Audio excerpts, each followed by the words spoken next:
And I'm here today to show you my DammerKing lower again and kind of go over how to install it and what modifications you need to make to get it to fit your otherwise stock Hammer 7.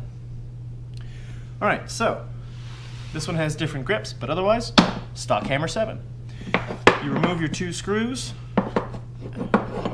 and off comes the bottom. I've already removed the internals from this one, but otherwise you'd want to, and they would just basically slide out once you remove your stock arms and your rear pin. Undo your 7mm guide rod, and then you'll want to take a small screwdriver or Allen key and push out the trigger pin on the frame. And there you go. And now your trigger comes out nice and clean. Your trigger pin comes out, you'll also need that. The spring on the trigger sometimes gets a little loose, so make sure you don't lose that. You'll need it as well.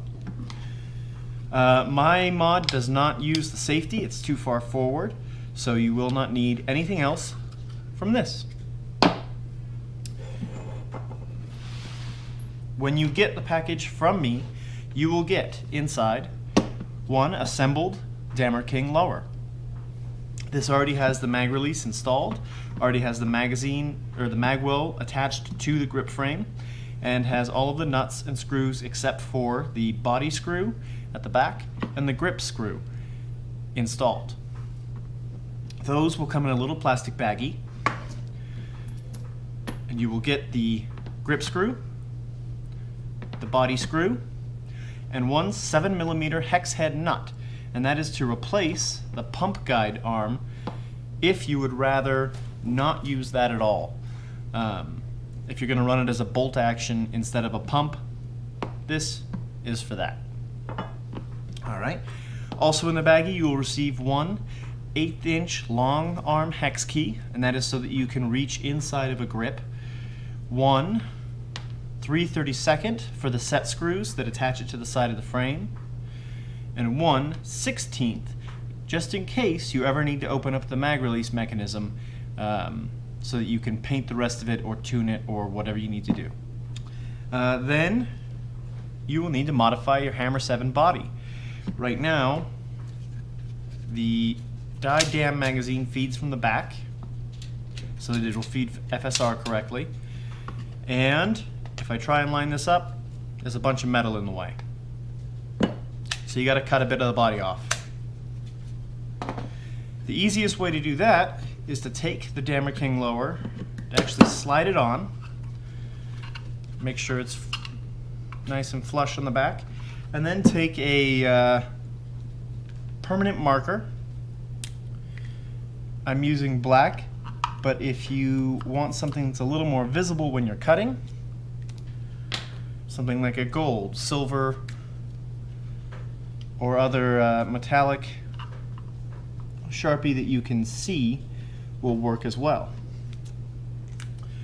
Remove the DammerKing body, and these two marks are where you need to cut. And you need to cut all the way down to this shelf. Some people like to cut all the way down until it reaches this indent mark. The body will cover, the DammerKing lower will cover that up if you decide to. But my kit is not designed to do that. My kit is designed just to flush right up, and I've had no issues feeding rounds. So, yeah, so I have marked it, and now it's time to get cutting. I recommend starting with a hacksaw. It's just a good, easy, I think I bought this one from Harbor Freight with a blade for $5. Totally worth it. I'm going to start the cut right now.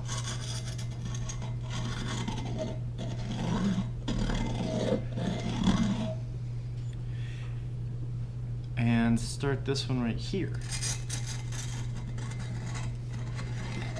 Now, before going forward, it's important to note, you can see where I'm cutting, this forward mount hole is going to be removed essentially. That means that your stock grip frame will no longer have a spot to mount up at the front. So while you can reattach it, and you'll be able to attach it at the back, you won't be able to attach it at the front. So you'd have to either tape it or tape it at the pump guide and the barrel, or something to make it stay on. So generally, once you make this cut, you can't use this frame anymore. Okay, so now I have made those cuts down. And so now I've got to basically follow the parallels of the length of the barrel and make cuts so that that block and this block will actually come off. Okay, after sawing it off, separate piece. Now you can see it's not the cleanest cut in the world. So it's pretty close, but I recommend coming back with a file and making this nice and clean. Okay, so after about a minute of filing, I've got it pretty nice and flush. There's still definitely a bump there, but it's almost not. So now, got to do the same thing to the back. Just be safe, go slow, and remember that despite how ugly this job is, it's completely invisible. I don't even have to file this right now. I'm going to, just to make it a little cleaner, but you wouldn't have to, so long as the magazine will seat. To test that, you can just put it on and then look in down the chamber, and if you can see the follower sticking up through, the magazine went in and locked, then you're good to go. You have modified the body. Now there's going to be some aluminum bits all over the body and all over your workspace. So I highly recommend, you can see it all over my mat, going through with a wet paper towel and getting all this and rinsing this through the washer real quick. It's actually why I remove all of the internals. These little bits of aluminum will grind your bolt. This body is aluminum. The aluminum dust is the same density and will scratch it and cause problems. It's not 100% necessary, but I recommend that you find a pencil or a thin marking device to put down this hole.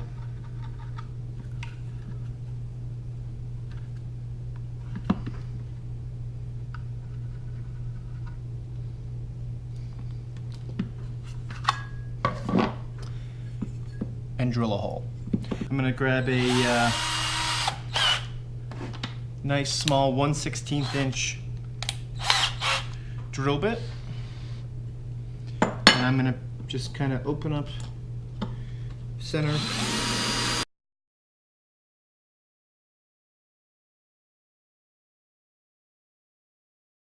Once that's drilled out, I'm going to open it a little bit more with a 5/32 bit, to make it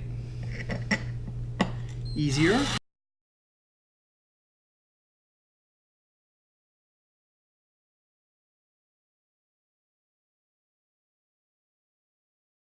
To 3/16.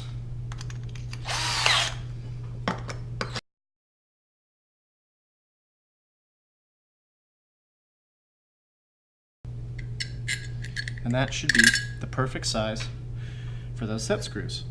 Now again, you want to make sure that none of this aluminum scrap has made it inside your body before you install your internals. So I would go ahead and rinse it again. Right now I'm going to put it back in and do a test fit. Grab the 3/32 Allen key.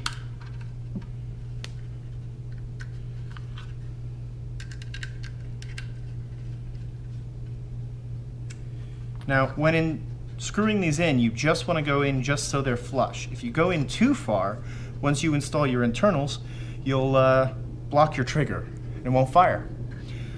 Okay, and so that worked. You can see I cannot separate them. It's very important you remember when disassembling the marker that these exist. If it won't come apart and you forgot about these, and you go and you jam the barrel against something, and you grab the grip frame and pull it apart with all your might, you'll break it. You will snap it. I'm sorry, it's a 3D printed part. It's not gonna withstand you putting excessive force on it. It'll be fine if you just, oh no, oops, undo it. Great, no worries. And now you're ready to install everything. So first, trigger. Just drops right in. Then you're going to take the trigger pin, kind of eyeball it, and line it up, and then I generally find a nice flat surface and push it in until it's flush.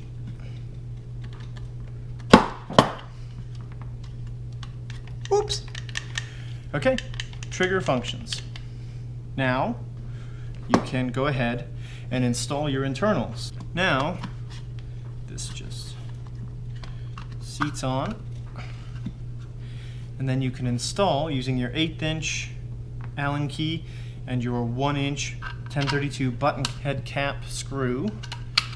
Screw that into your ASA. Boop.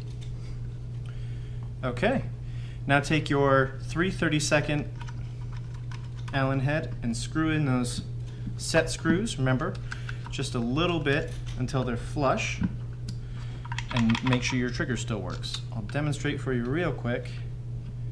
If you go too far,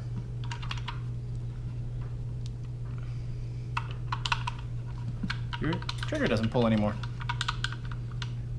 So you do have to go quite far in. I've kind of picked the set screws so that it's obvious if you're too far in. And so if it's flush, you're clean, trigger works, you're good. Now you can install your AR grip using your flathead 1.5 inch 1032 screw. I like to put it through the grip first and then attach it. Go until you're tight,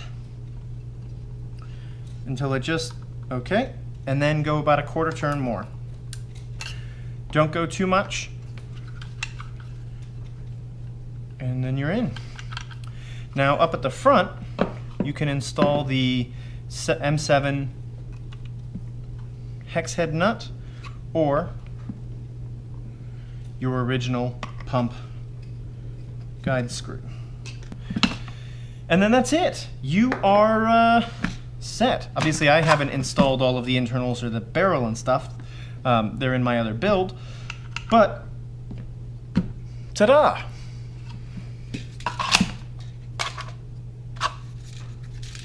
So yeah, good times. Go, play, have fun, be merry. It'll be a blast.